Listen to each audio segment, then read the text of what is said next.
round 2 of Hilary and I doing acrylic. So if you haven't already, check out part 1 and let's jump in it. Okay, nippers. Something I've just noticed is we do some beautiful work with them and then we like chuck them to the side. Preach it. Say it again. So Be kind to tools.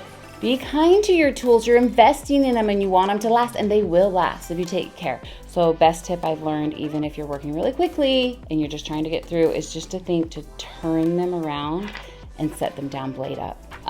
Another tip is once you have skin cells in those blades, don't just wipe it off on your paper towel, your service, your table towel, your glove.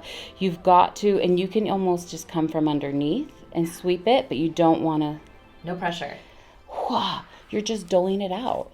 So I want to go in and I want to remove dead skin cells. What do dead skin cells look like? It depends on what the pigmentation of the skin is. Yeah, the melanin. It's like the level of melanin, and we all have different levels. So you want to look for dry chalky is always a great sign, but the lack of melanin, usually there's like a demarcation. You can see where the skin goes to blood flow and all of that.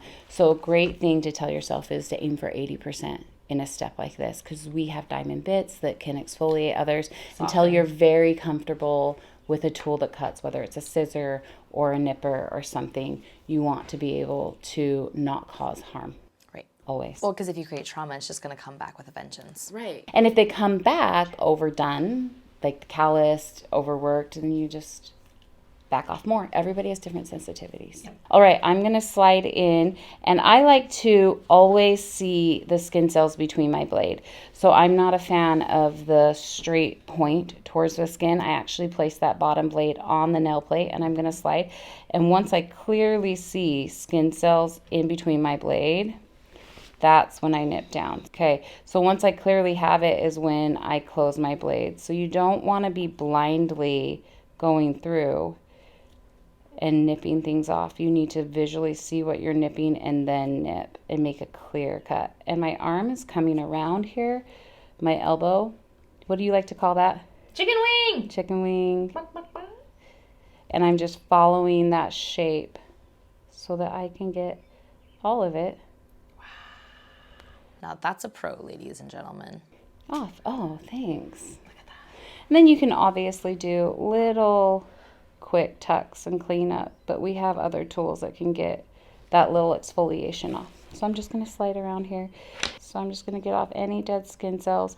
Now these are blunt cuts, so we're going to want to go in, and you can do it even later if you want. You could use the polisher, and you want to smooth those with a diamond bit so that they don't turn into future.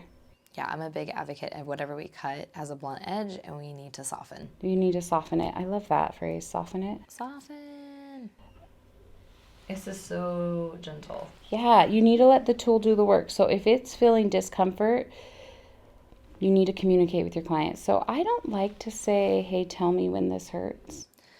I think what's really important, like what I know, especially in classes, people just want to cut anything that has a little bit of a ledge. And that's not what we're doing here. Do you notice that when you're teaching where it's like, oh, there's that ledge, but it's like, yeah, but it's not dead. Like that's their anatomy. Yeah, if it's there and it's blood flow and that's a good one. Yay. And it's part of their body. And if they want you to cut further than you're comfortable, you just are the professional. You tell them, I'm not a licensed surgeon. I can't cut into living skin cells.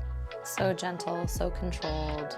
Yeah. Now this is a step you don't want to rush. If we're talking about time-stamped things, you don't want to rush this part. So if it takes you longer, you're taking a blade near live tissue. And so take your time with that. Yeah. I'm going to do a little extra dehydration and make sure we don't have anything left on the plate here. And then we're going to start putting on your acrylic. If you like content like this, go ahead, like, comment, and subscribe.